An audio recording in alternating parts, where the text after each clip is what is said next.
Before we begin the story, let us know where you're watching from by leaving a comment below. If you enjoy this video, don't forget to like and subscribe. Have a wonderful day. Enjoy the story. Lila was at her limit. She hadn't eaten properly in 3 days, and hunger mixed with exhaustion like a constant weight on her shoulders. Her feet ached inside her worn-out sneakers, and her stomach growled so loudly that she had to hug herself just to muffle the sound. She wandered aimlessly, scanning every corner of the city, looking for a help-wanted sign or someone willing to give her a chance. Anything. A cleaning job, a delivery, a fresh start. She just needed an opportunity. As she bent down to fix her shoelace, she spotted something unusual on the ground. A dark leather wallet, sleek and expensive-looking, lying right next to a streetlight. She picked it up carefully. When she opened it, Lila's heart raced. It was stuffed with cash bills neatly folded, so many that she didn't even try to count. Just one of them would be enough to buy herself a decent meal. With all that money, she could get off the streets, rent a small room, buy new clothes, start over. Her chest tightened. That wallet could change her life. But along with the cash, there were also documents and a business card. The name on the card made her eyes widen. James Carter. She knew that name. He was one of the most influential businessmen in the country, the owner of a billion-dollar company. And right there in her hands were his personal details, including his home address. Lila took a deep breath, fighting with her own thoughts. The need was overwhelming, but inside her, something spoke even louder. Her grandmother's voice, repeating the words she had heard all her life.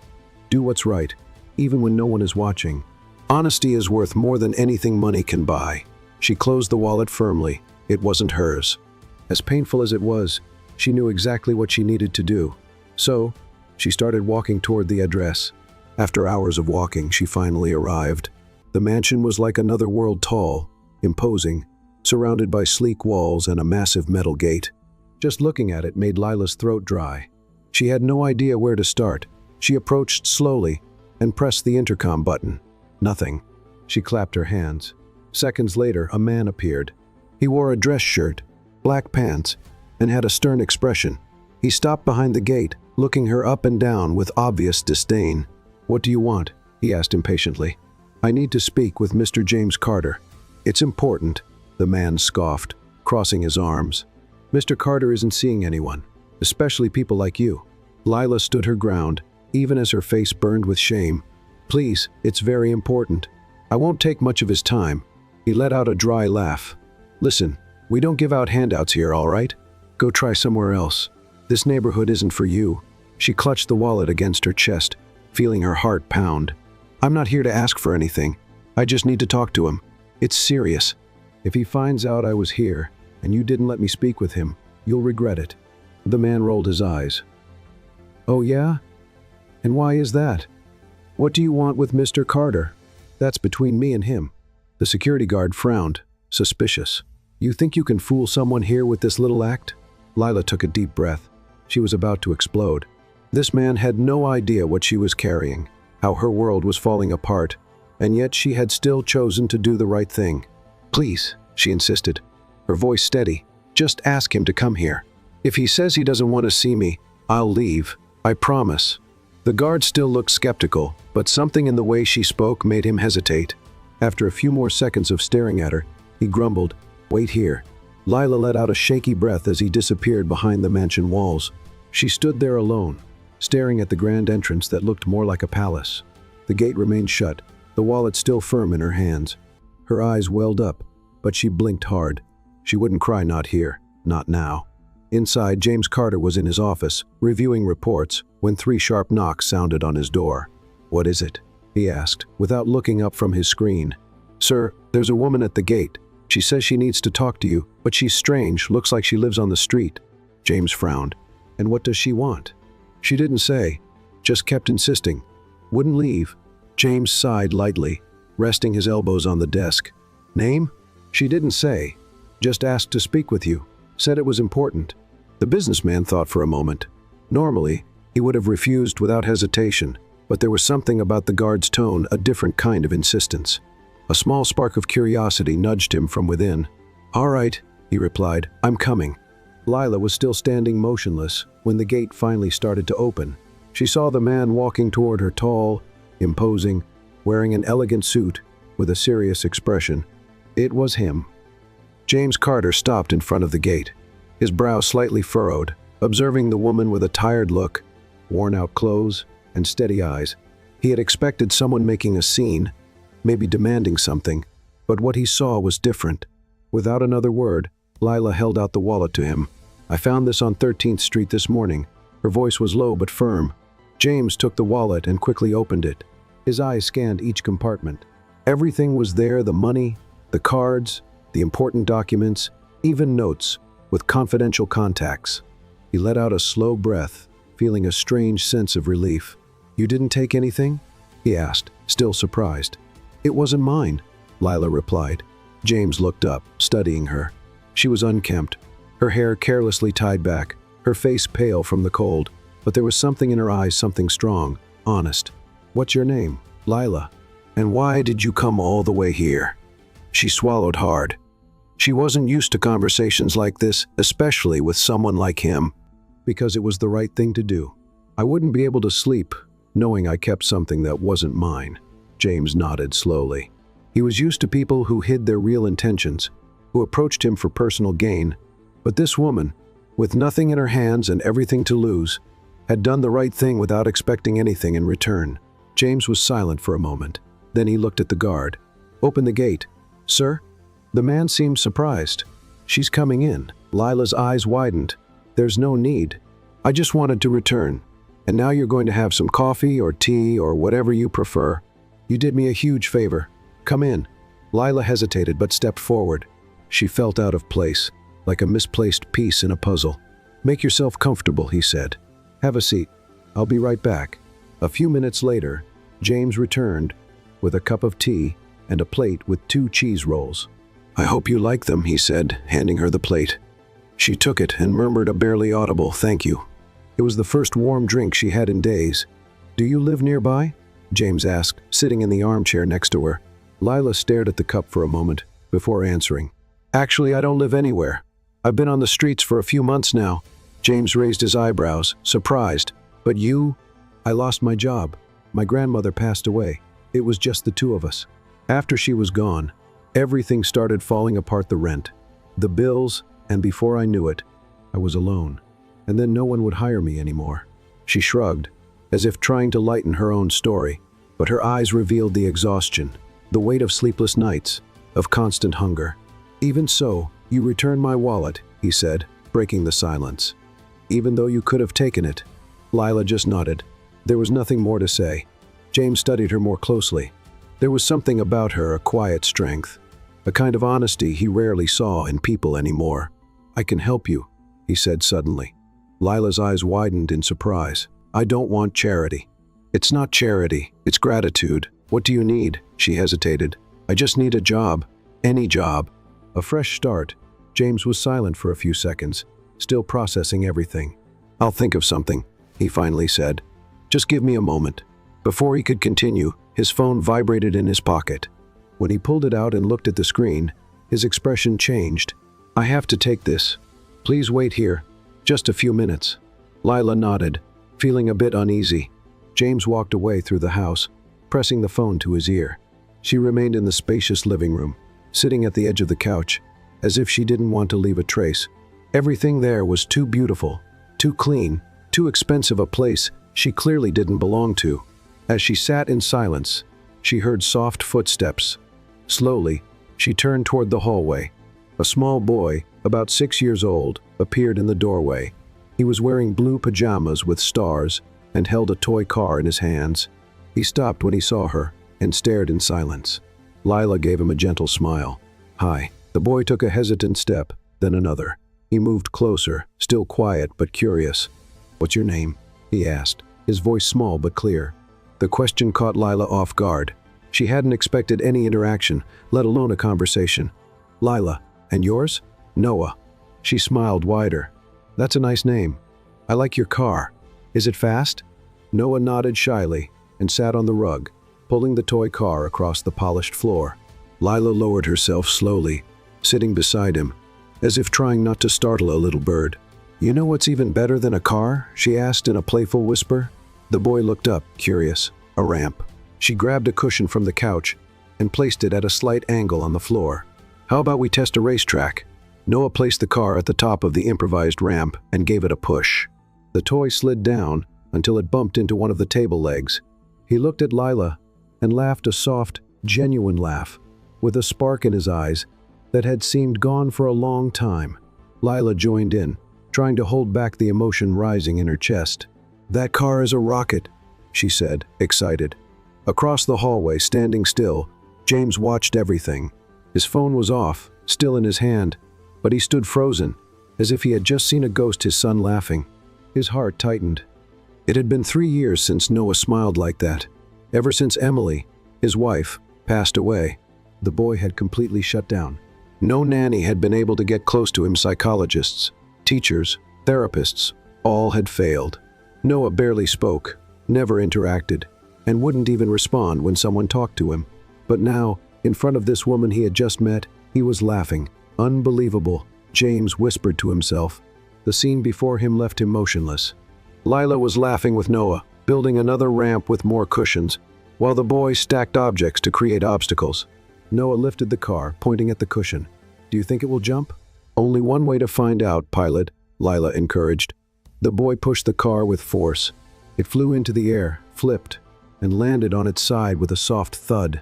Noah's eyes widened, and he let out another spontaneous giggle. James felt his eyes sting. He walked back to the living room, trying to compose himself. Lila noticed his presence and immediately stood up. "I'm sorry, he came to talk to me, and..." James raised a hand. "Don't apologize. That was the most amazing thing I've seen in a long time." Noah looked at his father and, to his surprise, spoke without being prompted. "Dad, the car jumped." Lila made a ramp. James needed a second to take it in. "Did it really?" he asked, his voice slightly choked. Noah nodded with a proud smile. Lila, unsure, glanced at James. The emotion in his eyes was clear. Is he okay? "He's better than he's been in 3 years." James looked away, took a deep breath, then turned back to Lila with intensity. "I was going to think of something I could do for you. Now I think I found it." Lila frowned, confused. "What do you mean? My son hasn't been the same since he lost his mother. He shut the world out. No professional, no matter how qualified, could break through his walls. But you..." He paused, as if thinking out loud. "You just got here," and he spoke, laughed, played. Lila looked at Noah, who was now lying on the rug, spinning the car in the air. He just needed someone who wouldn't push him, someone who would just be there. James stepped closer. "I have an offer, but understand this isn't charity, it's trust." Lila met his gaze. "I'm listening. I want you to work here as my son's caregiver. You'll have a place to stay, food, a steady salary, and everything you need to rebuild your life. But more than anything, I want you to be there, for him to be the presence he hasn't had in so long." Lila blinked a few times, trying to process it. Her heart pounded. She didn't know what to say. She never imagined that doing the right thing, returning a lost wallet, could lead to something so life-changing. "Do you really trust me?" she asked, barely above a whisper. "I don't trust easily, but my son just showed me that I can trust you." She looked at Noah again. The boy was now drawing a car on a scrap of paper, fully focused. Lila took a deep breath. This was a chance, a fresh start, a home. "I accept," she said firmly. James held out his hand. Lila shook it. "Welcome." That night, Lila lay awake in bed, staring at the ceiling, her heart racing. The feeling was surreal. She could still smell the clean soap on the sheets, still hear James's voice in her head saying, "Welcome." She had never been welcomed anywhere before, not since she had lost her grandmother. After the old lady was gone, the world simply turned its back on her. She had tried everything, selling sweets, handing out resumes, asking for an opportunity, but nothing had worked. And now she was here, in a room inside a mansion, with a real closet, a bathroom just for her, and borrowed pajamas that still smelled of fabric softener. But it wasn't the luxury that impressed her, it was the chance to start over. The next morning, Lila walked down the stairs slowly. Her bare feet felt the soft touch of the expensive carpet. When she reached the kitchen, she found Mrs. Clara, the housekeeper, serving breakfast with quiet elegance. "Good morning, dear. Did you sleep well?" Lila nodded with a shy smile. "Better than I have in weeks, actually." The housekeeper smiled gently and placed a cup of tea on the table. Mr. Carter usually has coffee at 7:00. Little Noah at 8, he's a bit lazier. You can sit down, have something to eat. No one goes hungry here. Lila hesitated for a second. The hunger won. She sat down slowly and accepted a piece of warm bread. Her hands trembled slightly. She still felt out of place in this world, so different from her own. After finishing her meal, Miss Clara led her to the backyard, where there was a small porch with cushions and a wide view of the lawn. "The boy likes to play here," she explained. "He doesn't talk much, but he has his moments." A few minutes later, Noah appeared, walking with his toy car in hand, still in his pajamas. When he saw Lila, he gave her a small smile. "Hi," he said, and sat on the floor right next to her, as if it was the most natural thing in the world. Lila sat down too, not saying much, just watching the boy play. She didn't need big speeches, just being there was enough. "The car is broken," Noah suddenly said. "Huh? Let me see." He handed her the toy, and Lila examined it carefully. The front wheel was loose. "Nothing a little tape can't fix." "Do you have magic tape around here?" The boy smiled, amused. "Magic tape?" "Yes, the tape that fixes everything, even flying toys." Noah let out a small laugh and ran off to get something from a drawer in the living room. When he returned, he was holding a regular piece of tape. "Will this work?" "It will. This is emergency magic tape." As they fixed the toy together, James watched from the second-floor office balcony. He held a cup of coffee in his hands, but his eyes were locked on the scene below. Lila sitting on the floor, her hair tied with an old elastic, wearing simple borrowed clothes, smiling gently at his son, who was now laughing out loud. It was almost impossible to believe. He tried to remember the last time he had heard such a spontaneous laugh from Noah. It had been on his 4th birthday, just before the accident. After losing his mother, the boy had gone silent. His world had shut down. James had tried everything: new toys, therapists, special schools, trained professionals. Nothing had worked. But now, a stranger, a homeless woman, had done what no one else could. That afternoon, James called her in for a conversation. "Lila, could you come here for a moment?" She entered the room with her head slightly lowered, a little unsure. "Yes, sir? You can call me James," he said, without taking his eyes off his laptop. "How was your morning?" "Good." "Noah, he's an amazing boy." James looked up. "You really think so?" Lila nodded. "He's quiet but observant, smart, and lonely sometimes. All a child needs is someone who listens without rushing, without judgment." James leaned back in his chair. "You understand children?" "No, but I used to be one who was alone for a long time too." James was silent for a few seconds. "You asked me for a job, and I gave you one. But what you did for Noah, that was more than just work. That was the act of someone who understands." Lila lowered her eyes. "I don't do this expecting anything in return. I just understand how he feels. It's like I know where it hurts." James crossed his arms and looked at her for a moment. "That's exactly what he needs. And so do I." The following days were a mix of discovery, adaptation, and small miracles. Lila began to set up a gentle routine with Noah: outdoor play in the morning, storytelling after lunch, short walks in the garden, and in the evening, drawing and soft music. Little by little, Noah started coming out of the bubble of silence he had been trapped in for years. He began talking more, laughing often, even humming children's songs when he thought no one was listening. James watched everything from a distance, noticing every change with a tight feeling in his chest. His own routine started changing too.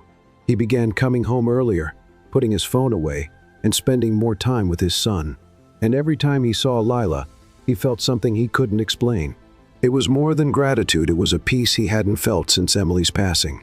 One night, after putting Noah to bed, Lila went down to the kitchen. She was hungry, but hesitated when she saw James sitting at the table, holding a cup in his hands.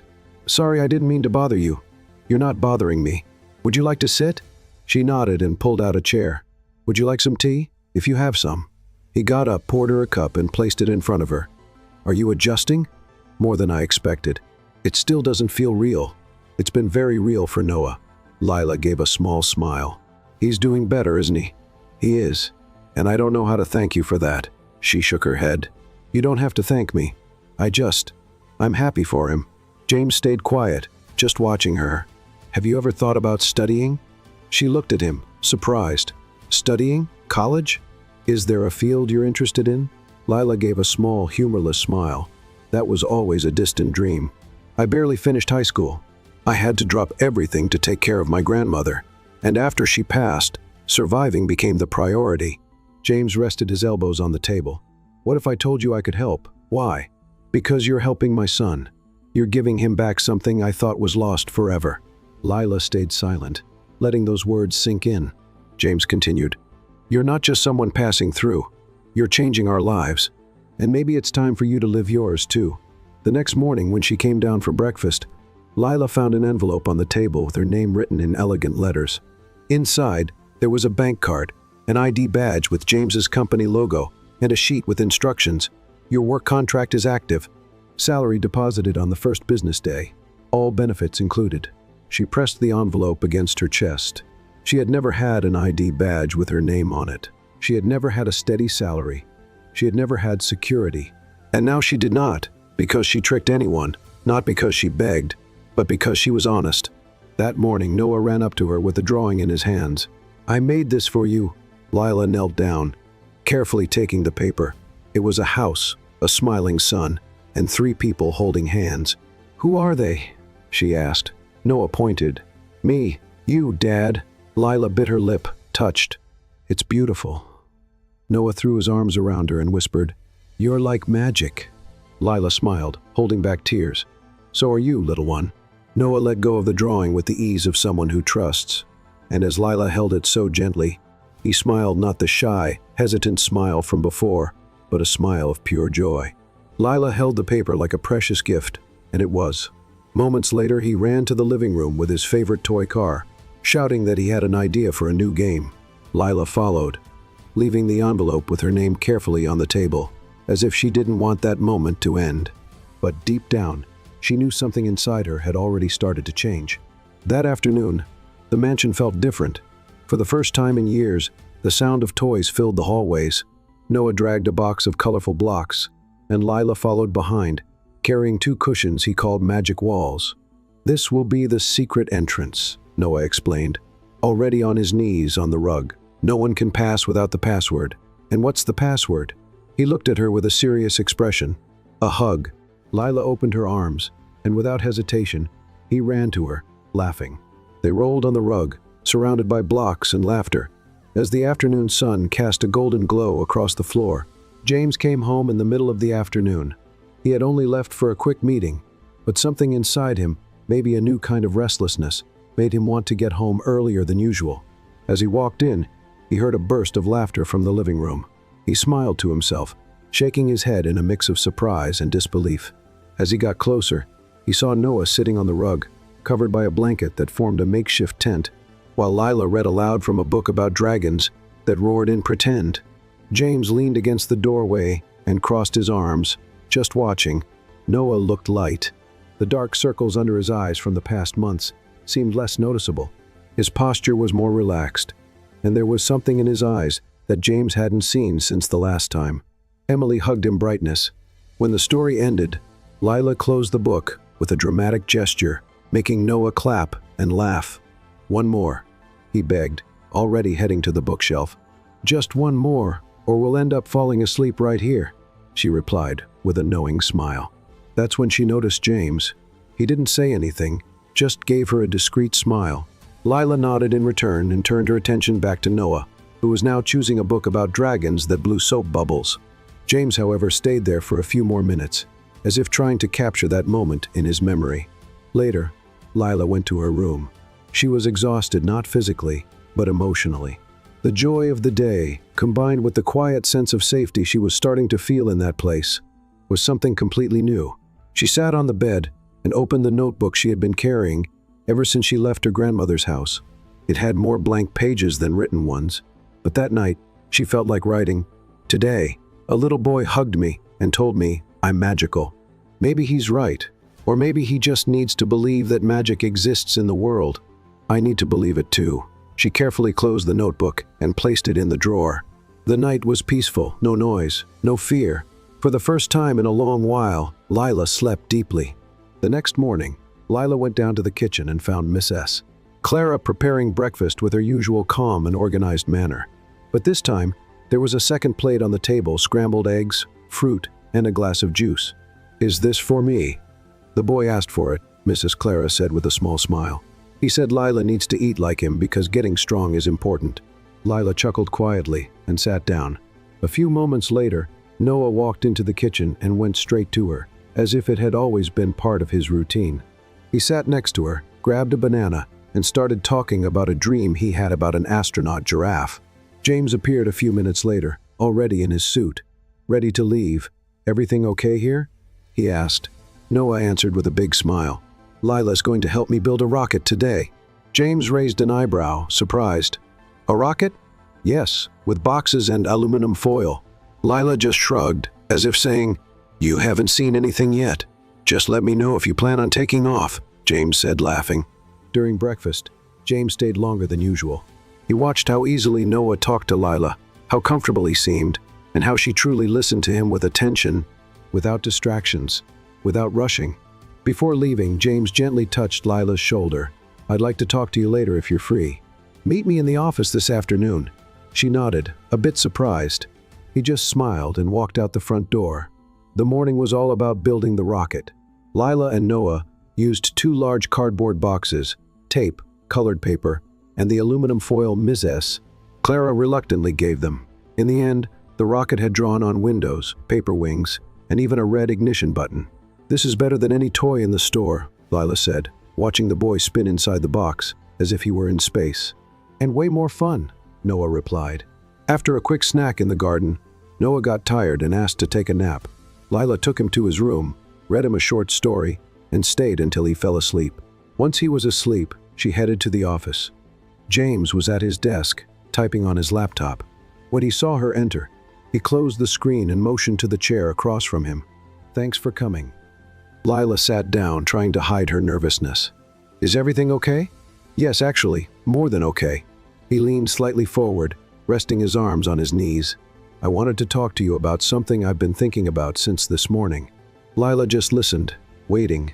"I realized that, ever since you arrived, my son hasn't just started smiling again, he's come back to life. Before, he was just getting through the days.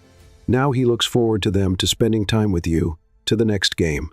And that is priceless." She swallowed hard, unsure of what to say. "So, I thought maybe it would be fair for you to have something too. Something that's yours." Lila frowned slightly. "What do you mean?" James opened a folder on the desk and slid it toward her. "This is a technical course program, with both in-person and online classes, educational psychology. It's directly related to what you're already doing. And if you're interested, I'll cover all the costs, materials, transportation, everything." Lila's eyes widened in surprise. "James, this is a lot." "It's not. It's the least I can do. You have talent, you have empathy.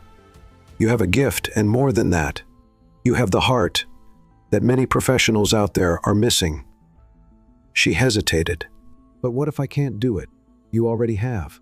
Look at Noah, and look at yourself." Lila lowered her eyes, trying to hold back her emotions. "No one has ever believed in me like this before. Then it's time for you to start believing." That night, after Noah fell asleep, Lila stepped outside into the garden and sat on the wooden bench beneath the oldest tree on the property. The breeze was gentle, and the sky was clear. The stars shone brightly. James appeared a little later, carrying 2 mugs of tea. He handed one to her and sat down beside her. "I like this place," he said. "Emily used to come here whenever she needed to think. I can see why. It feels like the world slows down here, and sometimes we need that." Lila held the cup with both hands. The steam rose, warming her face. "You blame yourself for everything, don't you?" The question came unexpectedly. James turned slowly. "I'm sorry," she said quickly. "I didn't mean to intrude." "You're right," he sighed. "I was on the phone with her when the accident happened." The call dropped, and then there was only silence. Lila didn't say anything. She just let her presence fill the space. "I shut down from everything, from everyone, even from Noah. And even though I was physically here, I wasn't really here." He turned to look at her. "But you brought him back. And in a way, you brought me back too." Lila smiled, feeling her heartbeat faster. "I just listened when no one else did. And that changes everything." The next morning, Lila handed James the completed application form. "If the offer still stands, I want to try." James gave her a sincere smile. "It stands more than ever." She held on to the paper for a moment before letting it go, and as she did, she felt like she was leaving the past behind. The morning started quieter than usual. Lila woke up before the alarm she didn't even have yet, put on the outfit she had set aside the night before, and walked downstairs carefully, trying not to make a sound. As she passed through the living room, she noticed the cushions were neatly arranged, and Noah's toys were no longer scattered everywhere. It felt strange to see the place without his colors. In the kitchen, Mrs. Clara was making coffee as always, but her expression seemed lighter. "Good morning, dear." "Good morning. Mr. James asked you to meet him in the garden after breakfast. He said it was important." Lila frowned. There was no urgency in the housekeeper's voice, but something about her words made Lila's stomach tighten a little. She sat down, drank her tea without really tasting it, and a few minutes later made her way to the back garden. James was there, standing in front of the glass greenhouse, tending to the plants with unusual focus. He wore a blue shirt with the sleeves rolled up, the same pants as always, and seemed lost in thought. When he saw her, he smiled. "You got here fast. Mrs. Clara said it was important." "It is." He took a step to the side and pointed to the wooden bench near the fountain. She followed, trying to hide her nervousness. "First of all," James said, sitting beside her, "I want you to know that nothing is wrong, quite the opposite. I've just been thinking about some things." Lila stayed quiet, waiting. "Since you arrived, everything changed. Noah changed, the house changed, I changed." He crossed his arms over his chest, and I realized it's not just about work, it's about presence. She didn't say anything, but her heart was beating faster. "There's something about you, Lila, that brings peace, that transforms the environment without you even realizing it. And I'm not saying this out of gratitude, it's deeper than that." Lila looked away, feeling self-conscious. "I don't know what to say. You don't have to say anything. Just listen." He took a deep breath, as if carefully choosing his words. "I have an event this week, a formal business dinner. It's important, and I wanted to invite you." She turned to him, surprised. "Invite me?" "Yes, to go with me." Lila blinked a few times, trying to process. "But why?" "Because I want you there, and because I think you deserve to be seen for who you really are, strong, intelligent, elegant, even if the world doesn't know it yet." Lila felt her face grow warm. "James, I don't know if this is a good idea. I don't even have anything to wear, and people might not understand. I'm just—" "You are the woman who changed my son's life. That's enough for me." She hesitated, confused, moved, and at the same time unsure. "It's just a dinner." He gave her a small smile. "It's an invitation. The rest is up to you." In the days that followed, the idea of the dinner became a quiet shadow that followed Lila everywhere. It wasn't heavy, but it wasn't light either. Noah was as energetic as ever, now obsessed with building castles out of shoeboxes and sticking little flags in the windows. But Lila, she found herself thinking too much. At times, she felt excited about the possibility of being around people, wearing something beautiful, and being looked at as an equal. In other moments, she remembered every cruel word she'd ever heard on the streets. "You don't belong here. This place isn't for you. Go back to where you came from." But where did she belong now? The night before the dinner, James showed up at her door, holding a box. Lila was sitting on the bed, reading through the course materials he had helped enroll her in. "Got a minute?" "Sure."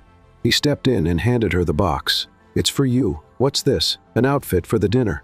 I know you said you didn't have anything, so I asked my sister for help. She's got good taste." Lila carefully opened the lid. Inside was a simple yet elegant navy blue dress light, delicate fabric with a cut that looked tailor-made. Alongside, it was a small box with a pair of subtle earrings and a pair of shoes. She couldn't say anything. She just stared at the items as if they were from another world. "I can't accept this, James. I don't want you to think I'm here because I don't think that, not for a second.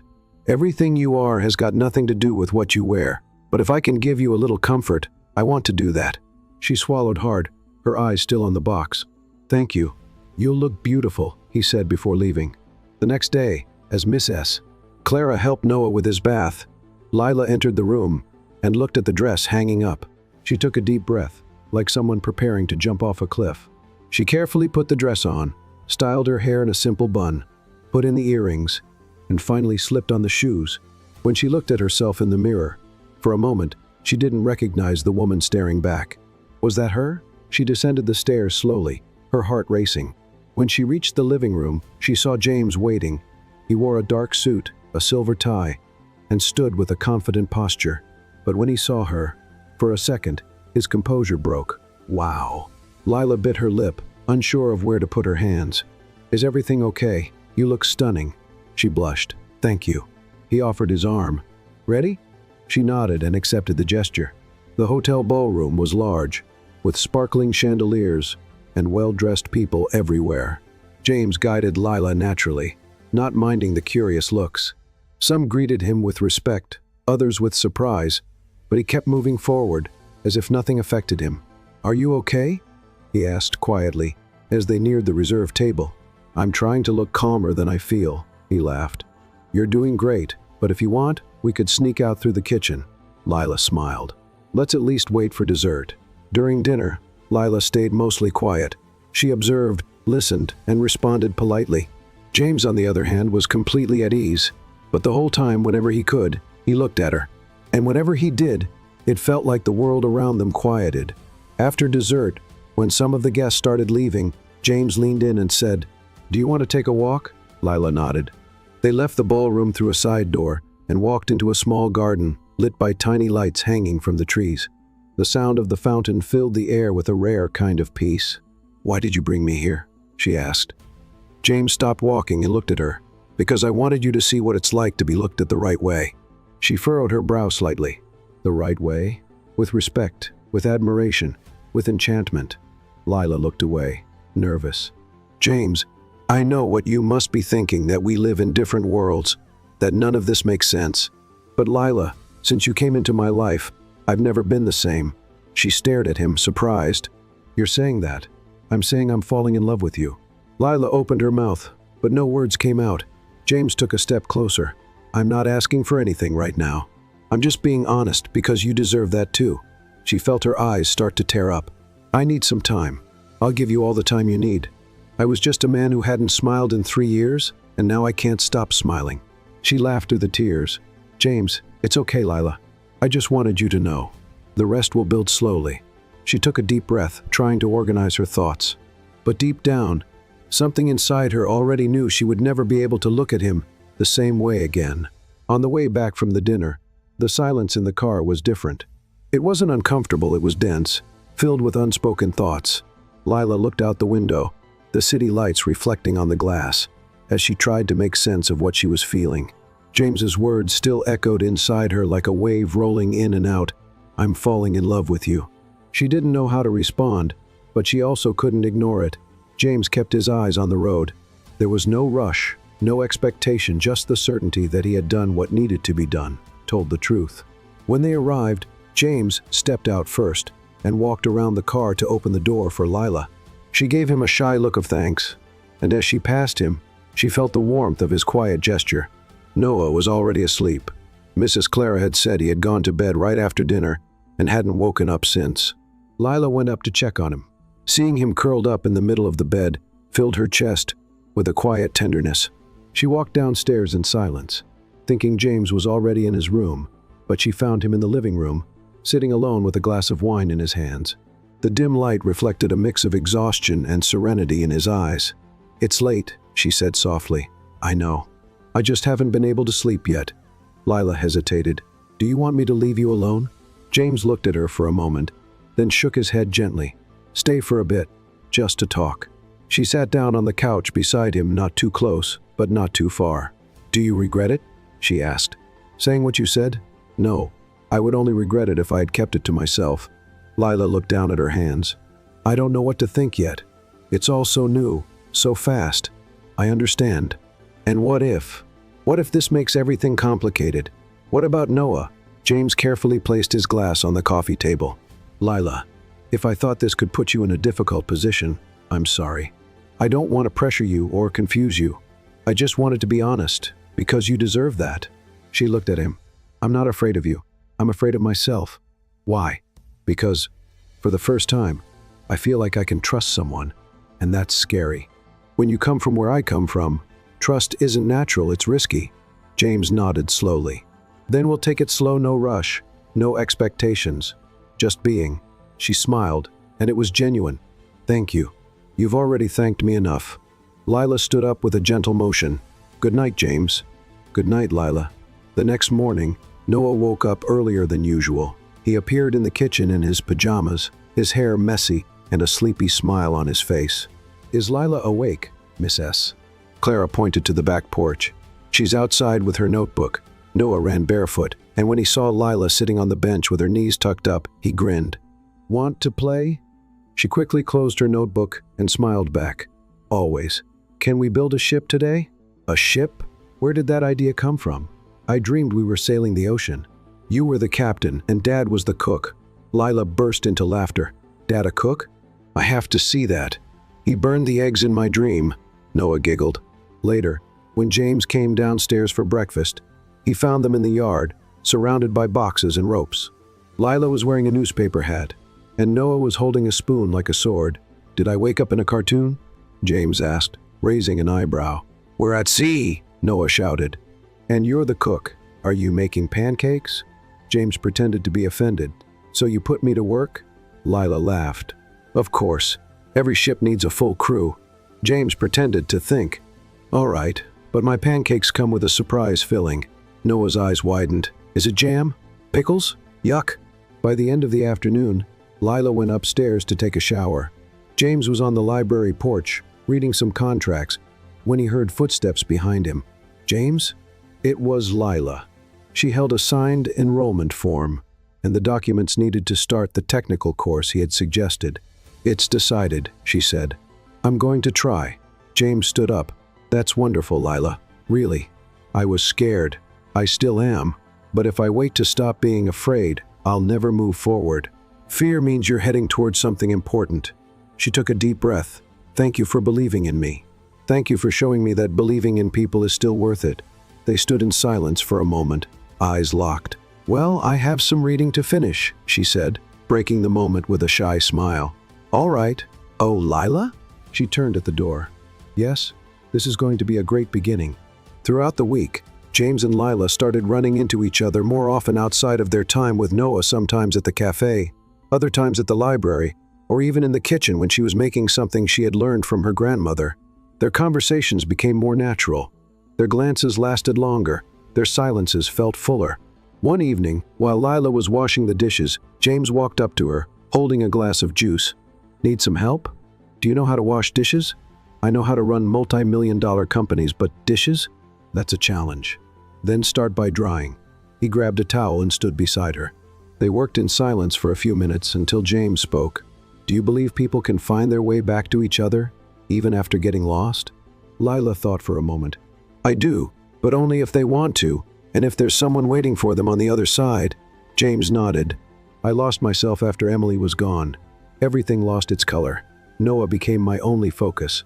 But now, sometimes I see a glimpse of light where there used to be only darkness. Lila looked at him gently. And what will you do with that light? He held her gaze for a few seconds, then gave a small smile. Try not to put it out. The next morning, Lila went downtown to buy supplies for her course. James had given her a company card for study-related expenses, but she refused to spend more than necessary. When she returned, she found Noah in the garden, waiting for her with a crumpled flower in his hands. This is for you, he said. Wow, it's beautiful. I picked it from the garden. Mrs. Clara got mad, but I told her it was special. Lila hugged him. It's the most special flower I've ever received. Later that afternoon, Lila walked up to James with an envelope. This is what's left of what you gave me. I only bought what I needed. Lila, you don't have to. Yes, I do. I want you to know I'm grateful, but I don't want to take advantage of your generosity. He took the envelope, looked at her and said, You're one of the most honest people I've ever met. She smiled. And I'm just getting started. James took a deep breath, like he wanted to say more, but he held back. I know. Later that night, James walked into the living room. He found Lila sitting on the rug with Noah asleep in her lap. She was gently running her fingers through his hair, a peaceful look in her eyes. He fell asleep here. He couldn't stay awake until the story was over. James stepped closer, crouched down, and carefully picked Noah up. The boy curled up against his father with a deep sigh. Lila watched. You two have a beautiful bond. James looked at her as he stood up. He started smiling again because of you. He just needed to remember how. And me? Lila bit her lip. Maybe you just need to trust what you're feeling. James paused at the hallway door. What if I already am? She didn't answer, but her smile said it all. Mornings at the mansion had changed. The silence that once filled the halls was now replaced by sounds that had been missing for a long time, running footsteps, muffled laughter, curious questions, and even children's songs playing at the lowest volume. Noah woke up early, almost every day, full of excitement no one could quite explain except Lila. She was the reason, and to James, she was the answer to everything that had been happening. That week, something new had started. Noah began drawing scenes from their daily life, small, colorful pages, with pictures of him and Lila in the garden, cooking together, or inside a cardboard spaceship. The colors were bright, and more than that, the smiles were always there. One afternoon, while organizing the playroom drawers, Lila found one of his drawings. It was a house. At the top, he had written, "My home." Inside, he had drawn himself, Lila, and James holding hands. She stood there, holding that piece of paper like it was priceless. Mrs. Sayas. Clara, who had mostly been an observer until then, started to step in more. One day, while slicing fruit in the kitchen, she looked at Lila with a smile that held both admiration and understanding. "The boy came back to life," she said without looking up. And not because someone told him to smile. Lila was washing dishes. She turned slowly. "I just stayed close. He's the one who decided to open up. People only open up when they feel safe." Mrs. Clara wiped her hands on a dish towel. "And not just anyone can offer that kind of safety." Lila smiled but didn't reply. She still found it hard to accept compliments, but deep down she knew something had changed. On Friday night, James got home later than usual. Meetings had run long, and he lost track of time. When he walked through the door, the clock was already nearing 10. He was exhausted, but still, he went straight to Noah's room. He opened the door slowly and found his son fast asleep next to the bed on the mattress. Lila pulled out every night. She was also sleeping, her face calm, a closed book resting on her chest. James stood there for a moment, just watching. It was a simple scene, but it hit him deeply. Since Emily's passing, he hadn't seen his son sleep so peacefully. And he never imagined that it would be another woman, someone who had been a stranger just days ago, who would bring that sense of peace back. He walked back downstairs quietly. He poured himself a glass of water but didn't drink it. He just stood there in the kitchen, feeling the world move slowly around him. The next morning, Noah walked into James's office, holding a box. "Dad, can I show you something?" James closed his laptop. "Of course." The boy climbed onto the leather chair, set the box on the desk, and started pulling out drawings he had made during the week. Each one captured a different moment, Lila pushing him on the swing, the two of them making pancakes, the house glowing with stars drawn on the ceiling. James looked at them in silence, paying close attention. "You drew all this?" Noah nodded with a shy smile. "I like keeping good things." James gently touched one of the papers. "Do you miss Mom?" The boy was quiet for a few seconds, then nodded again. "But now I miss her less." James swallowed hard. "Why?" "Because now there's Lila, and when she's here, my heart doesn't feel so heavy." The words hit directly, without hesitation. James felt his eyes sting, but he didn't let the emotion take over completely. He pulled his son into a silent, tight hug. Later, when Lila walked into the office with a cup of tea, she found the drawings still spread across the desk. "He showed you?" James looked up. "He did all of them, and he told me something I'll never forget." Lila set the cup down carefully. "Noah has a rare sensitivity. It's like he understands the world without needing many words. He said his heart doesn't feel heavy when you're around." Lila froze for a second. "He said that?" James nodded. "And I understand what he meant. I feel it too." She looked away, swallowing hard. "James, I'm not pressuring you, Lila, but we can't keep pretending this is just a working relationship. It's growing, and I can't ignore it." Lila slowly sat in the chair across from him. "I can't pretend either, but I'm afraid." "Of what?" "Of believing I can be part of this and then being cast aside or not being enough." "You already are. Since the day you walked through that door with my wallet in your hands." She let out a small laugh, trying to hold back the emotion. "Who would have thought a lost wallet would change everything? I lost so much back then, Lila. But maybe now I found what really matters." In the days that followed, things kept changing, even in silence. Noah started asking Lila to stay for dinner. He wanted her to hear the stories he read, He wanted her to see his new card trick. He wanted her to walk him to school, even though the driver was available. And James started checking the time more often at work. He began turning down evening meetings. He started coming home because he wanted to, not out of duty, but because it felt like home. One night, after putting Noah to bed, Lila was making tea in the kitchen when James walked in. Saying nothing, he leaned against the counter, just watching her. "What is it?" she asked, smiling. "Nothing. I just like seeing you here." "Making tea?" "No, here." She was quiet for a few seconds, stirring the liquid in her cup. "You make me feel at home, too." James stepped closer slowly. "Lila," she looked up. "Yes? I know you're still figuring this out, but when you're ready, I want to show you a world that has nothing to do with status or wealth, a world where we can just be." Lila smiled. "What if I've already been in that world, and I just now realized it?" James gently touched her hand. "Then welcome." On Saturday, Noah ran to Lila's room with an unexpected request. "Can you help me with a surprise?" "Of course. What are you planning?" "I want to make dinner for Dad." Lila raised her eyebrows in surprise. "Dinner? Yeah, he always comes home tired. I want to make him smile." Lila knelt in front of him. "And what's on the menu?" "Rice, eggs, and grape juice, classic combination," she joked. "But let's make it look nicer." In the afternoon, Noah chopped vegetables with a toy knife, set the table with colorful napkins, even drew a menu with wobbly letters, "Dad's Happy Dinner." When James arrived, he found the room dimly lit, the table set, and Noah wearing a huge apron with Lila smiling beside him.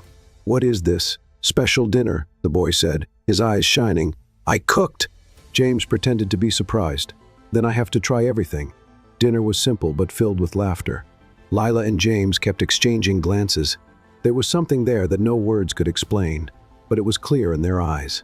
By the end of the night, after Noah had fallen asleep, Lila stepped out onto the porch for some fresh air.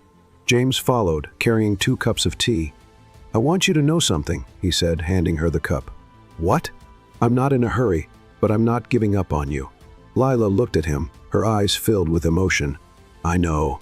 The sky was clear, and the sun peeked shyly through the clouds, as if it knew this day deserved a special light. Noah, excited since the night before, bounced around while Lila packed a bag with fruit, water, and a picnic blanket. "Dad, are you ready?" he shouted from the hallway.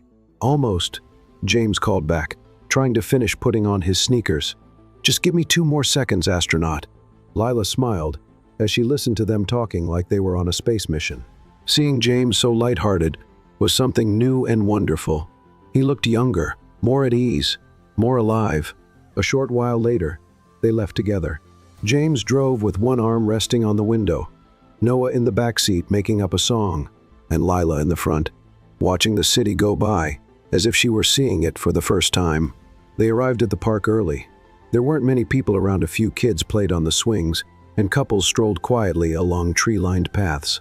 Noah took off running as soon as he saw the playground. "He didn't even wait for us to get out of the car," Lila said, laughing. "That's a good sign." James opened the door and glanced at her. "It means he trusts that we'll be there when he looks back." She nodded in silent agreement. They spread out the blanket under a big tree, with a view of the slide. Lila took off her shoes and sat cross-legged, while James leaned against the trunk, watching her from a distance. "Have you ever thought about having kids?" he asked suddenly. Lila looked at him, surprised.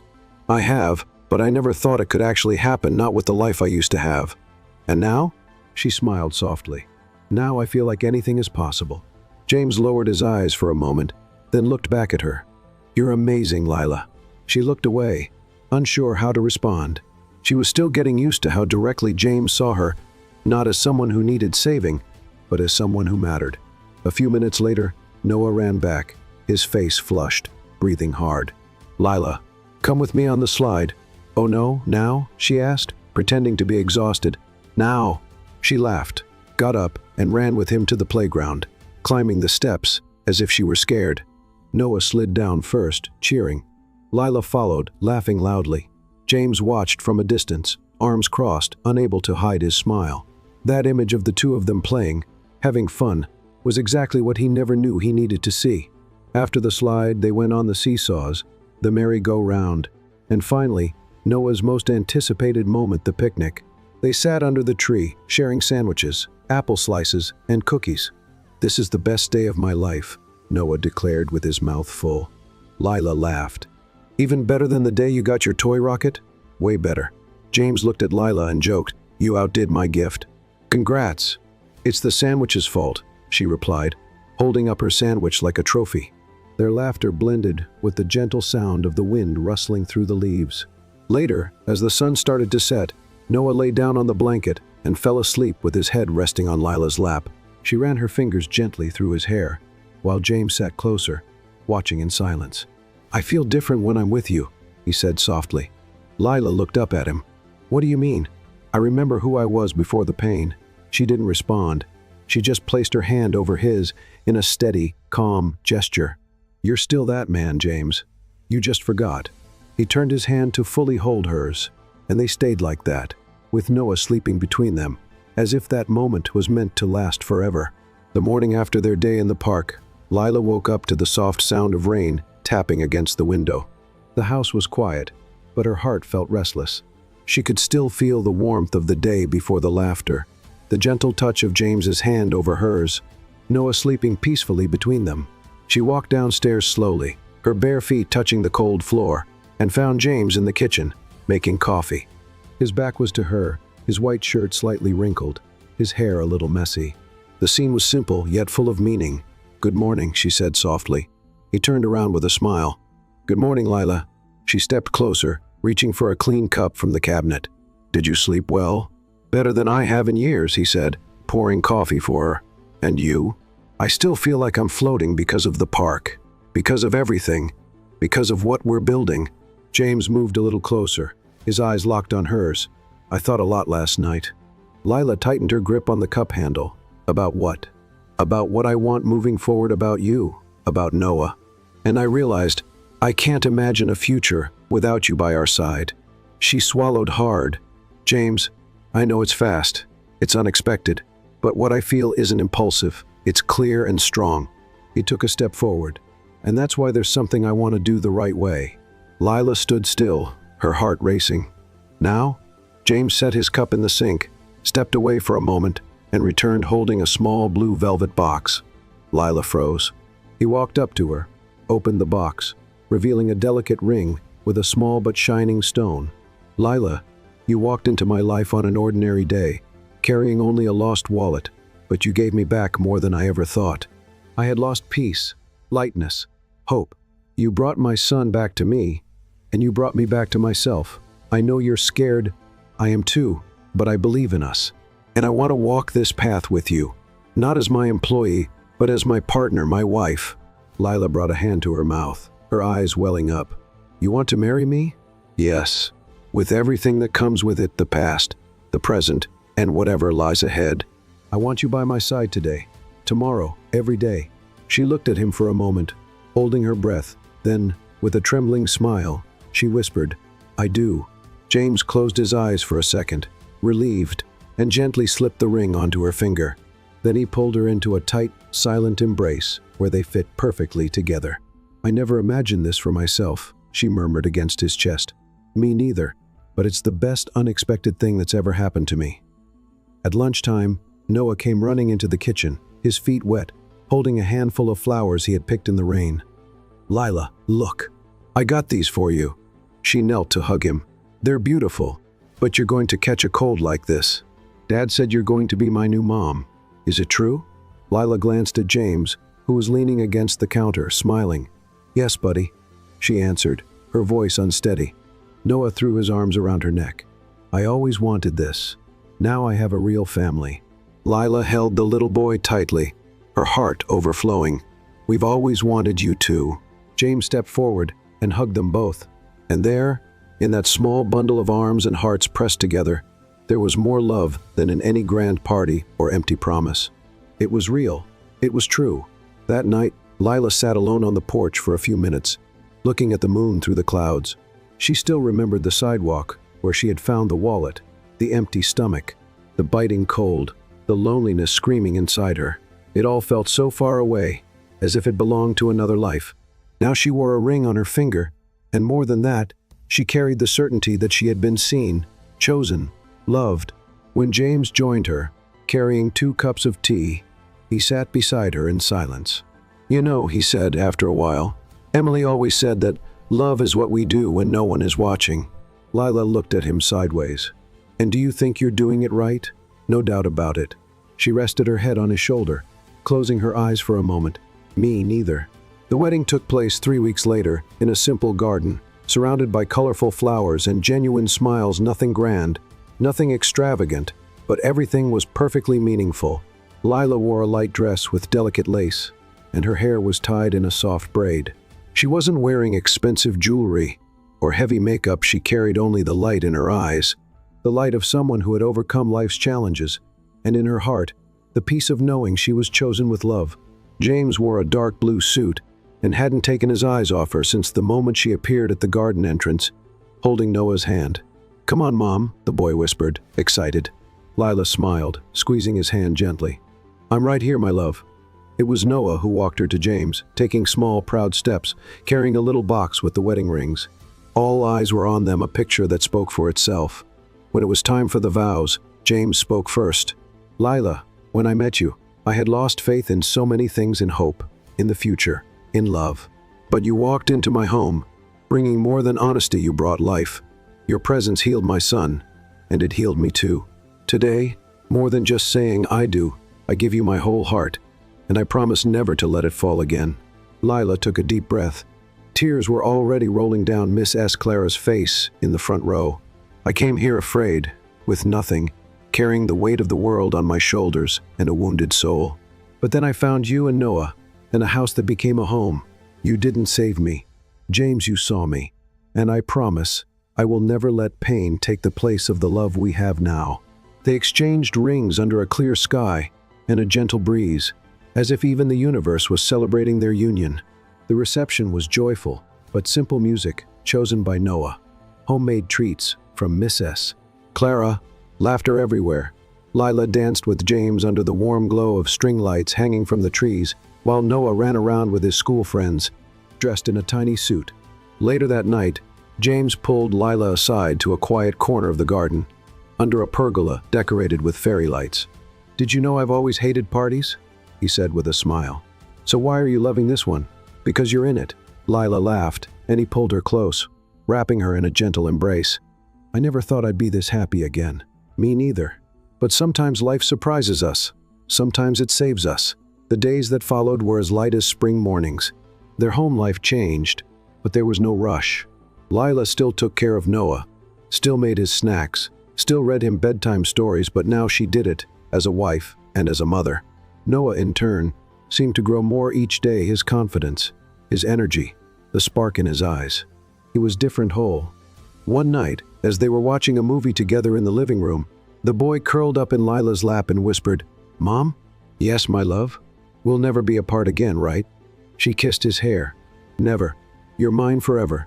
A few months later, Lila walked into the room with a different smile. James was reading a report on the couch when he saw her approaching with her hands behind her back. "Everything okay?" he asked, curious. She bit her lower lip and handed him a small white box. James took it and slowly opened it. Inside was a pregnancy test with 2 clear lines. He looked up, surprised, and she nodded before he even had to ask, "We're having a baby?" "Yes. You're going to be a dad again, James." He jumped up, laughing and crying at the same time. He hugged Lila tightly, spinning her around in the middle of the room like a kid, then kissed her forehead with all the love in his heart. "This is more than I ever imagined for my life." "Me too. But look where we are now." At dinner that night, Noah didn't immediately understand why they were smiling so much. But when Lila knelt beside him and took his hand, everything became clear. "There's a little baby growing in here, my love," she said, placing his hand on her belly. Noah's eyes widened. "Really? Really? I'm going to be a big brother?" "You sure are, champ," James confirmed. Noah was silent for a few seconds, then smiled with pride. "I'm going to protect them, just like you protect us, Dad." James felt his heart swell. That sentence meant everything. Time passed. The baby was born, a little girl named Rose, after the grandmother Lila had loved so much. Small, strong, with bright eyes and an easy smile. And the house, once too big for a man and a grieving boy, was now full of life, with the smell of fresh baked cake the sound of scattered toys, and laughter echoing down the hallways. Lila had become more than a wife, more than a mother. She was the heart of this new life. James, in turn, was no longer just a CEO. He had become a whole man. One evening, sitting on their usual porch with their children fast asleep, James held Lila's hand and looked up at the starry sky. "Do you still remember the day you returned that wallet to me?" How could I forget? That day, I didn't think I was just losing my wallet. I was losing myself. But now I understand. I didn't lose anything. I gained something, because that wallet led me to you. Lila rested her head on his shoulder. And I thought I was just doing the right thing. But without knowing it, I was walking straight toward the place where my heart would finally find peace. James wrapped his arms around her, and they stayed there in silence, listening only to the sound of the leaves dancing in the wind. And in that simple moment, they had everything they needed: the present, the past left behind, and a whole future ahead. What did you think of Lila and James's story? Share your thoughts in the comments. On a scale from 0 to 10, how would you rate this story?